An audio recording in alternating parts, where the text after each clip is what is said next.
ओम शांति। आज हम 17 जून 2023 बाबा की मुरली सुनेंगे। सबसे पहले देखते हैं मुख्य पॉइंट्स। आज बाबा ने कहा कि तुम अपने को आत्मा निश्चय करो, ऐसा ना कहो कि अहम आत्मा सो परमात्मा। बाबा ने कहा आत्मा ही परमात्मा नहीं हो सकती। बाबा कहते ऐसा कहते आए तुम, इसीलिए तुमने परमात्मा को 84 जन्मों में आने वाला बता दिया है और बाबा कहते तुम नीचे गिरते आए। बाबा ने कहा कि तुम आत्मा हो, परमात्मा नहीं हो। और आज बाबा ने बताया कि सबसे नंबर 1 अशुद्ध अहंकार है बॉडी कॉन्शियसनेस, देह अभिमान। तो बाबा कहते तुम्हें इस समय देही अभिमानी बनना है। और बाबा ने कहा कि तुम बहुत ऊंच सेवाधारी हो, क्योंकि तुम भारत को पावन बनकर भारत को स्वर्ग बनाने की सेवा करते हो। बाबा ने कहा कि पवित्रता का ही मान होता है, इसलिए सब देवी देवताओं के आगे माथा झुकाते हैं। और आज बाबा ने बताया कि मनुष्य समझते हैं कि पतित पावनी गंगा है, लेकिन बाबा ने कहा कि परमात्मा को तो वो जानते ही नहीं। वास्तव में पतित पावन परम पिता शिव है। अब सुनते हैं मुरली विस्तार से। आज की मुरली का सार है, मीठे बच्चे तुम्हें बाप दादा की श्रीमत के डायरेक्शन पर चल, देही अभिमानी बनना है। चित्र को देखते हुए भी विचित्र बाप को याद करना है। बाबा ने कहा तुम्हें बाबा की श्रीमत पे चलना है, देही अभिमानी बनना है और शिव बाबा का कोई चित्र ना होते हुए भी शिव बाबा को ही याद करना है। आज की मुरली में प्रश्न है, किस एक बलिहारी के कारण तुम बच्चे लक्की स्टार्स गाए हुए हो। बाबा ने कहा पवित्रता की बलिहारी के कारण तुम इस अंतिम जन्म में पवित्र बन भारत को पवित्र बनाने की सेवा करते हो, इसलिए तुम लक्की स्टार्स देवताओं से भी ऊंचे हो। बाबा कहते हैं इस समय तुम देवताओं से भी ऊंचे हो, लक्की सितारे हो। क्यों हो? क्योंकि इस समय तुम अंतिम जन्म में पवित्र बनकर भारत को पवित्र राज्य बनाने की सेवा करते हो। तुम्हारा यह जन्म हीरे जैसा है, तुम बहुत ऊंच सेवाधारी हो। ब्रह्मा की आत्मा इस समय श्री कृष्ण से भी ऊंच है, क्योंकि वह बाप की बनी है। श्री कृष्ण तो प्रारब्ध भोगते हैं। बाबा क्या कह रहे हैं कि देवी देवताओं से भी तुम इस समय ऊंचे हो, क्योंकि तुम भारत का बेड़ा पार लगाने में बाप की मदद करते हो, भारत को पार ले जाने में पवित्रता की सहायता देते हो। आज की मुरली में गीत है, आने वाले कल की तुम तस्वीर हो। ओम शांति। बाप कहे बच्चों प्रति, बाप भी निराकार, बच्चे भी निराकार हैं, परंतु यह जो साकारी चोला लिया है इनसे पार्ट बजाना है। ऐसे पार्ट बजाने वाले बच्चों से बाप कहे अब देही अभिमानी बनो। बाबा कहते शरीर लेकर जो बच्चे पार्ट बजा रहे हैं उनसे बाबा क्या कह रहे हैं, अब अपने को आत्मा समझो, देही अभिमानी बनो। अपने को आत्मा निश्चय करो, ऐसे न कहो अहम आत्मा सो परमात्मा। यही तो तुम बाप को 84 जन्मों के चक्र में ढकेल देते हो। बाबा कहते अपने को आत्मा समझना है, ना कि अपने को परमात्मा। आत्मा ही परमात्मा थोड़ी है। बाबा कहते जब तुम ऐसे कहते हो तो परमात्मा को भी तुम 84 जन्मों में ला देते हो। माना परमात्मा भी 84 जन्म लेता है, लेकिन परमात्मा तो जन्म मरण से न्यारा है। अपने को बाप समझ 84 जन्मों के चक्र में डाल दिया है। यह कहने से तुम रसातल में चले गए हो, बेड़ा डूबना शुरू हुआ। अब तुमको श्रीमत मिलती है। बच्चे जानते हैं 2 मत गाई हुई है, एक है श्रीमत, यही भगवान की श्रीमत अर्थात बेहद बाप की मत है। उन्होंने कृष्ण का नाम डाल दिया है। वह तो रॉन्ग है। श्री कृष्ण को बाप नहीं कह सकते। परमात्मा नहीं हो सकता श्री कृष्ण। बाप होते हैं तीन, एक ऊंचते ऊंच परम पिता परमात्मा, आत्माओं का बाप, दूसरा है प्रजापिता ब्रह्मा। इनको परम पिता नहीं कहेंगे, है ना। बाबा कहते कि एक तो आत्माओं का पिता हो गया, लेकिन जो प्रजापिता ब्रह्मा है वो प्रजा का पिता है, परम पिता नहीं है। यह तो प्रजा का पिता हो गया। प्रजा कौन सी? जो सतयुग में होने वाली है ना। क्योंकि ब्रह्मा बाबा नारायण बनते हैं तो सारी प्रजा ही बनती है, उनके नीचे बनती है जितने भी बाबा के बच्चे हैं दूसरे, तो वो प्रजापिता हैं। इनका नाम भी बाला है। श्री कृष्ण को प्रजापिता नहीं कहेंगे। तीसरा है लौकिक बाप, बेहद का बाप कहते हैं बच्चे, देही अभिमानी भव। अब श्रीमत के तुमको डायरेक्शन मिलते हैं, दोनों की मत इकट्ठी चलती है। अब बाबा क्या कह रहे हैं, तुमको देही समझना है अपने को। देही का मतलब क्या होता है? आत्मा। तुम महसूस करते हो, यह महावाक्य शिव बाबा समझा रहे हैं। त्रिमूर्ति शिव के बदले भूल से त्रिमूर्ति ब्रह्मा कह दिया है, परंतु इसका अर्थ कुछ नहीं निकलता। त्रिमूर्ति ब्रह्मा कहने से ब्रह्मा की मत गाई हुई है, शिव को उड़ा दिया है। कहते हैं ब्रह्मा भी उतर आए। अब ब्रह्मा तो सूक्ष्म वतन से आकर मत देवे। अब तुमने यह समझा है, प्रजापिता ब्रह्मा को व्यक्त ब्रह्मा कहा जाता है। तुम अभी व्यक्त ब्रह्मा हो, फिर अव्यक्त संपूर्ण ब्राह्मण बनते हो, फिर तुम सूक्ष्म वतनवासी ब्राह्मण बन जाएंगे। संपूर्ण ब्रह्मा संपूर्ण सरस्वती दोनों सूक्ष्म वतन में वहाँ रहते हैं, है ना। संपूर्ण रूप में जो आत्मा संपूर्ण बन जाती है वो कहाँ रहती है? सूक्ष्म वतन में रहती है, जो परम धाम और इस धरती के बीच में है। विष्णु तो हैं ही युगल, दो भुजा लक्ष्मी की, दो भुजा नारायण की। अब यह मत तो नामी ग्रामी है। भगवानुवाच ब्रह्मा को मत देने वाला है शिव, इनका नाम रखा है ब्रह्मा। ब्रह्मा है यहाँ पतित दुनिया में, इनको ऊंच नहीं कहना चाहिए। विष्णु के दो रूप लक्ष्मी नारायण फिर यहाँ स्वर्ग में आते हैं। देव देव महादेव कहा जाता है ना, तो महादेव हो गया शंकर। बच्चे तो समझते हैं शिव हैं ऊंचते ऊंच बाप। अब बाबा सबके बारे में बता रहे हैं। महादेव शंकर सूक्ष्म वतनवासी देवता, ब्रह्मा भी सूक्ष्म वतनवासी देवता। मूल बात है श्रीमत पर चलना। ब्रह्मा भी श्रीमत पर चल इतना नामी ग्रामी बना। मुरब्बी बच्चा एक ही ब्रह्मा है। बाबा कहते हैं मेन बात क्या है?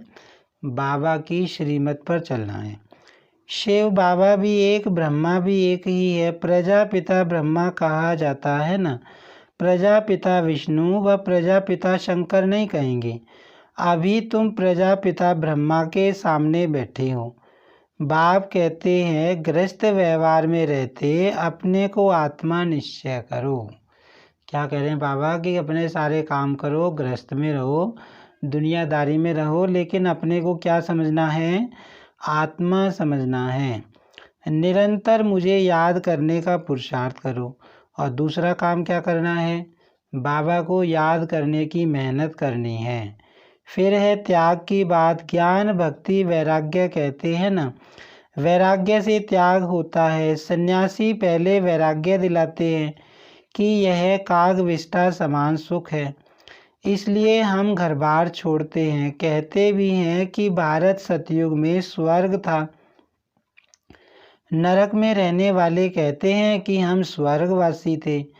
अभी तुम बच्चों की बुद्धि में है कि स्वर्ग में देवी देवता ही रहते थे। प्राचीन भारत में प्योरिटी, पीस, प्रॉस्पेरिटी सब थी। नरकवासी मनुष्य स्वर्ग स्थापन करने वाले बाप की महिमा गाते हैं। आप सुख के सागर हो, शांति के सागर हो। बाबा कहते हैं नरक अलग है, स्वर्ग अलग है। स्वर्ग में तो सतो प्रधान देवी देवता रहते हैं, निर्विकारी देवी देवता रहते हैं। और जो पतित दुनिया है, नरक है, वहाँ की आत्माएं भगवान को याद करती हैं, परमात्मा को याद करती हैं और उसकी महिमा करती हैं। इस बाप से ही सेकंड में जीवन मुक्ति का वर्षा मिलता है। बाबा घड़ी घड़ी कहते हैं किसके साथ चल रहे हो, है ना। बाबा पूछ रहे हैं बताओ किसके साथ चल रहे हैं, तो शिव बाबा के साथ चल रहे हैं। शिव बाबा से ही वर्षा मिलना है, बुद्धि में शिव बाबा ही याद रहे, उनसे स्वर्ग में अथाह सुख मिलेंगे। बाबा कहते हैं एक शिव बाबा को ही याद करना है, क्योंकि बाबा से ही वर्षा मिलता है और बाबा से ही हमको अपार सुख मिलेंगे सतयुग में। तुम कहेंगे हम शिव बाबा के साथ चल रहे हैं, कोई नया होगा तो वह कहेगा कि शिव बाबा तो है निराकार, यह ब्रह्मा है, तुम शिव बाबा के साथ कैसे चल रहे हो। विचित्र है ना। तुम बच्चे जानते हो हम शिव बाबा के सामने बैठे हैं। शिव बाबा का कोई आकार साकार रूप नहीं है, वह निराकार इनके ही शरीर में आते हैं, इनमें आकर बतलाते हैं। यह अपने जन्मों को नहीं जानते हैं, अभी तुम जानते हो। बरोबर हमने 84 जन्म पूरे किए। तो बाबा बता रहे हैं कि मेरा तो ना तो कोई साकार शरीर है ना कोई आकारी शरीर है, तो लेकिन तुम अभी मेरे सामने बैठे हो, शिव बाबा के सामने हम बैठे हैं और बाबा हमको 84 जन्मों के बारे में बता रहे हैं। 84 जन्म ही गाए जाते हैं। सतयुग में लक्ष्मी नारायण थे तो ज़रूर यही 84 का चक्र लगाते हैं, और धर्म वाले तो बाद में आते हैं, वह इतने जन्म नहीं लेते।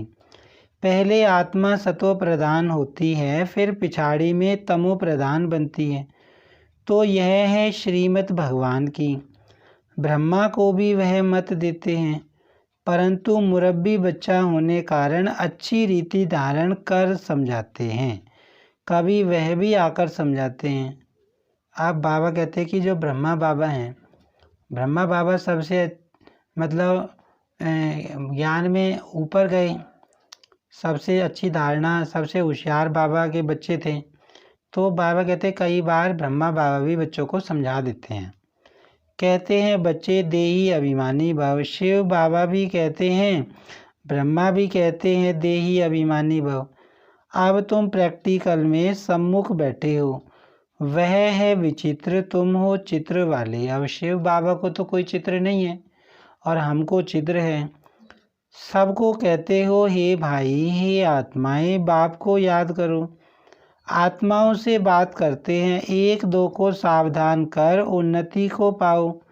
यह ब्रह्मा के तन द्वारा बाप कहते हैं, मुझ बाप को याद करने से स्वर्ग का वर्षा मिलेगा। स्वर्ग का वर्षा कैसे मिलेगा? जब शिव बाबा को याद करेंगे।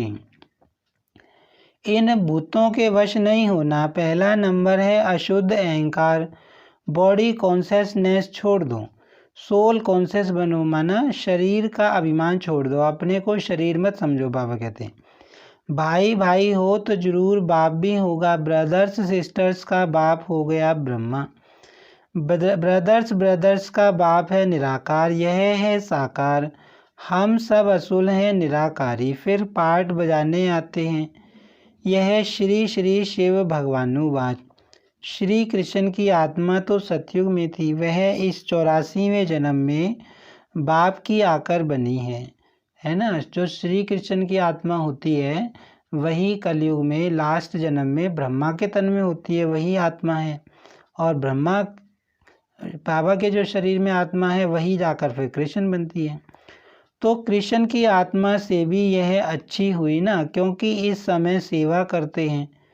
श्री कृष्ण की आत्मा तो सिर्फ प्रारब्ध भोगेगी, तो दोनों में कौन बड़ा कौन ऊंच हुआ? 84 जन्म में जो पहला जन्म वाला श्री कृष्ण है, वास्तव में हीरे जैसा तो यह है, क्योंकि यहाँ तुमको प्राप्ति होती है। बाबा कहते कृष्ण से भी अच्छा कौन है? ब्रह्मा है, क्योंकि हीरे तुल्य बन रहे हैं। इस समय ब्राह्मण बाबा के जो बच्चे हैं हीरे तुल्य बन रहे हैं, तो बाबा कहते तुम अच्छे हो, वहाँ ऐसे नहीं कहेंगे कि प्राप्ति होती है इस समय ही तुमको सारी प्रॉपर्टी मिलनी है, तुम बहुत ऊंच सेवाधारी हो। बाबा कहते हैं बहुत ऊंचे सेवाधारी हो, तुम बहुत ऊंची सेवा करते हो। तुम भारत को स्वर्ग, पतित को पावन बनाकर फिर इस पर राज्य करने वाले हो। तुम हो लक्की स्टार्स, तब तो सब माथा टेकते हैं ना। यह सारी पवित्रता की बलिहारी हैं। बाबा कहते तुम ऊंचे सेवाधारी कैसे हो? क्योंकि तुम भारत को स्वर्ग बनाने की सेवा करते हो। यह सारी पवित्रता की बलिहारी है। इसलिए बाप कहते हैं काम महाशत्रु है। जिसने तुमको अपवित्र बनाया उनको जीतो। मुझ सर्वशक्तिमान के साथ जितना योग लगाएंगे उतना पवित्र होते जाएंगे। अब पावन बनने का तरीका क्या है? बाबा कहते जितना तुम मुझे याद करोगे तुम्हारी आत्मा पावन बनती जाएगी। तुमने 63 जन्म विषय सागर में गोते खाए, अभी यह तुम्हारा अंतिम जन्म है। बाबा कहते द्वापर युग से तो तुम गोते खाते आए हो विषय सागर में, अब नई दुनिया में चलने का टाइम है। अजामिल जैसे पापी गाए हुए हैं। सतयुग में है ही एक पतिव्रता पावन धर्म, सदैव सुखी सुख रहता। यहाँ तो है पतित सन्यासी, पहले सतो प्रधान थे तो बहुत तीखे थे। कहाँ भी जंगलों में उनको भोजन मिलता था। पवित्रता की ताकत थी, ऐसे नहीं कि परम पिता परमात्मा शिव की ताकत थी। तुमको उनकी ताकत मिलती है। माया का राज्य शुरू होता है द्वापर से। अब बाबा बता रहे हैं कि पवित्रता का बहुत मान होता है। जब सन्यासी शुरू में बहुत पुराने टाइम में द्वापर युग से जब सन्यासी पवित्र रहते थे वास्तव में, झूठ मूठ के नहीं, तो उनकी पवित्रता के कारण वो जंगल में रहते थे तो जंगल में भी उनको भोजन मिल जाता था। तो बाबा कहते पवित्रता का मान होता है। 5 विकारों रूपी रावण का राज्य शुरू आधा कल्प चलता है। मनुष्य समझते नहीं कि पतित पावन कौन। गंगा को ही पतित पावनी समझ लिया है। परमात्मा को जानते ही नहीं, कह देते हैं कि परमात्मा और उनकी रचना बेअंत है। अब बाबा समझा रहे हैं मनुष्य क्या समझते हैं, गंगा पतित पावनी है, गंगा में नहाएंगे सारे पाप कट जाएंगे। बाबा कहते पतित पावन तो परमात्मा है। फिर कहते हैं परमात्मा को तो समझ नहीं सकते, वो तो बेअंत है। सतयुग की आयु लाखों वर्ष है। अगर ऐसा होता तो देवी देवता धर्म वालों की संख्या ज़्यादा होनी चाहिए। अभी तो क्रिश्चियन लोग जो बाद में आए उन्हों की संख्या ज़्यादा हो गई है। यह बाप समझाते हैं, बुद्धि के लिए यह भोजन देते हैं। तुम्हारी बुद्धि अब कितना काम करती है? मनुष्यों की बुद्धि अब काम नहीं करती। रचता और रचना के आदि मध्य अंत को जानने का ताला बंद है। बाबा कहते हैं मनुष्य तो समझते नहीं, ना रचयिता को जानते हैं ना रचना को जानते हैं, सृष्टि चक्र को नहीं जानते। तो बाबा कहते हैं उनकी बुद्धि का ताला बंद है। उनका है हद का संन्यास हठ योग, तुम्हारा है बेहद का संन्यास राज योग। तुम राजाओं का राजा स्वर्ग के मालिक बनते हो। इस समय जो पतित हैं वह थोड़े ही यह राज बताएंगे। गीता सुनाते हैं 18 अध्याय का। कितना लंबा अर्थ बैठ निकालते हैं, कितनी गीताएं बनाई हैं, सबकी अपनी अपनी मत है। गीता को समझ नहीं सकते। अब इस दुनिया में भक्ति मार्ग में गीता भी कितनी बना दी हैं, गांधी गीता, टैगोर गीता, कितनी गीता बना दी हैं। फिर सब में थोड़ा थोड़ा फर्क है। तो बाबा कहते हैं श्री कृष्ण भगवान ही नहीं, फिर गीता को समझें कैसे? कुछ भी समझते नहीं। अभी तुम जानते हो वह सब हैं ही भक्ति मार्ग के। 5 भूतों ने अजामिल जैसा पापी बना दिया है। नंबरवार तो होते ही हैं, एक जैसे तो होते नहीं। समझाया जाता है भगवान एक है, वह आकर राजयोग सिखलाते हैं। लक्ष्मी नारायण और उनकी डिनास्टी तमो प्रधान से सतो प्रधान बन रही है। अभी क्या हो रहा है, लक्ष्मी नारायण की राजधानी में जो आत्माएं आती हैं वो पावन बन रही हैं। वर्ल्ड की हिस्ट्री ज्योग्राफी फिर से रिपीट होनी है। पहले तो निश्चय चाहिए बाबा, बस अब हम तो आपकी ही श्रीमत पर चलेंगे। तुम बच्चों की तकदीर जग रही है, तुम विश्व के मालिक बनते हो और सबकी तकदीर सोई हुई है, बहुत दुखी हैं। आदि सनातन भारत स्वर्ग था, अब नहीं है, तमो प्रधान पतित बन गए हैं। पतित पावन परमात्मा को कहा जाता है। स्वर्ग में तो सबकी ज्योति जगी रहती है, दीप माला कहते हैं ना, अभी तो उजाई हुई माला है। बाप कहते हैं यह मेरी आत्माओं की माला है, पहले आत्माओं की माला बनाता हूँ, फिर विष्णु की माला बनाता हूँ। शिव बाबा बनाते हैं ब्रह्मा द्वारा। बाबा कहते पहले मैं तुमको अपना बच्चा बनाता हूँ, आत्माओं की माला बनाता हूँ, और उसके बाद फिर क्या होगा, फिर तुम विष्णु की माला में जाओगे। यह भी समझाया है ब्राह्मणों की माला नहीं बन सकती, क्योंकि अभी आसमान पर चढ़ते रहते, कभी नीचे गिरते रहते। निश्चय बुद्धि से बदल संशय बुद्धि बन पड़ते हैं। आज पक्के ब्राह्मण हैं, औरों को आप समान बनाते हैं, कल शूद्र बन जाते हैं। इसलिए शिव बाबा कहते हैं ब्राह्मणों की माला बन नहीं सकती। बाबा क्या समझा रहे हैं, ब्राह्मणों की माला नहीं बन सकती। क्यों? क्योंकि बाबा कहते हैं ब्राह्मण तो ऊपर नीचे होते रहते हैं ना, वो संपूर्ण तो बने नहीं। तुम पुरुषार्थ करते हो, रुद्र माला बनेंगे, इसलिए योग लगाना है। योग पूरा होगा तो बुद्धि रूपी बर्तन पवित्र होगा, तो धारणा भी होगी। बाबा कहते योग पूरा होगा ना, तो बुद्धि वाला जो बर्तन है वो पवित्र बनेगा। बाप को याद करने से तुम वर्षा लेते हो, तुम्हारी आँख वर्षे में चली जाती है। लौकिक बाप के बच्चों की भी वर्षे में नज़र रहती है ना। कोई कोई बच्चे कहते हैं यह बूढ़ा कब मरेगा तो हमको मिल्कियत मिलेगी, और कोई कोई बाप ऐसे मनहूस होते हैं जो बच्चों को कुछ देते ही नहीं, स्त्री को घर खर्च भी नहीं देते। अब बाबा कलयुगी दुनिया की बता रहे हैं कि आत्मा इतनी पतित बन गई है कि बच्चे भी क्या सोचते हैं कि कब बूढ़ा मरेगा और कब इसकी प्रॉपर्टी हमको मिलेगी। तो अखबारों में कई बार ऐसी भी खबर आती है कि प्रॉपर्टी के पीछे हिंसा भी माँ बाप के साथ कर देते हैं बच्चे। बाप कहते हैं कि मूल बात है निश्चय बुद्धि बनो। तुमने विचित्र का हाथ पकड़ लिया है, इस चित्र द्वारा कहते हैं मुझे याद करो। बाबा कहते पहला तो निश्चय यही चाहिए ना कि हमको शिव बाबा मिला है, बरोबर हमको शिव बाबा मिला है, बरोबर हमको भगवान मिला है। तुम्हारी जिन्न जैसी बुद्धि होनी चाहिए। बाबा क्या कह रहा है कि जिन्न जैसी बुद्धि बनाओ, है ना। जिन्न वाली ये कहानी है ना कि जिन्न ने उससे अपने मालिक से कहा, जो उसको कंट्रोल करता था, कि या तो मुझे काम दे और नहीं तो मैं तुझे खा जाऊंगा।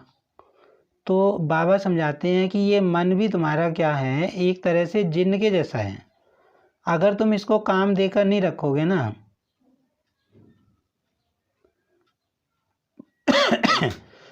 मन में अगर शुद्ध संकल्प नहीं चलाओगे, मन को अगर बिजी नहीं रखोगे अच्छी अच्छी बातों में, तो बाबा कहते हैं ये इधर उधर भागता रहेगा, फिर माया की हलचल में ला देगा।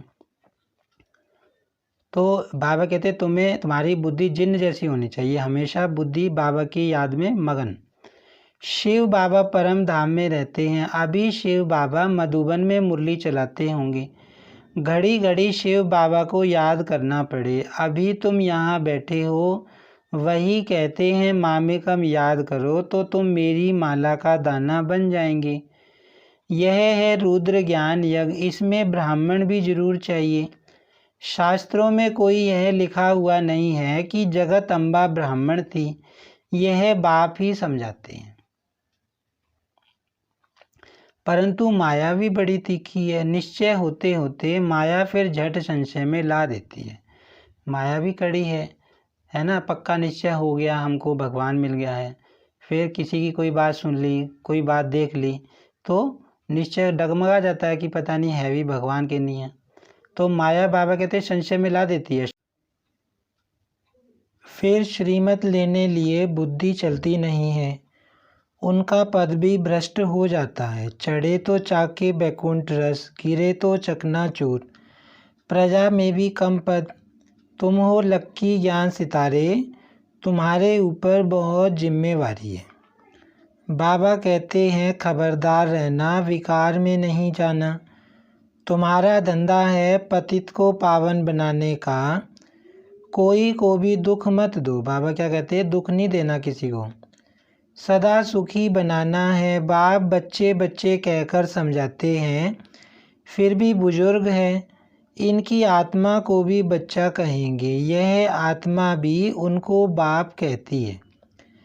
कदम कदम श्रीमत पर चलना है। सेंटर्स सब शिव बाबा के हैं, किसी मनुष्य के नहीं हैं। शिव बाबा ही इन द्वारा स्थापना कर रहे हैं। बाबा कहते श्रीमत तो शिव बाबा की मिल रही है ना सबको।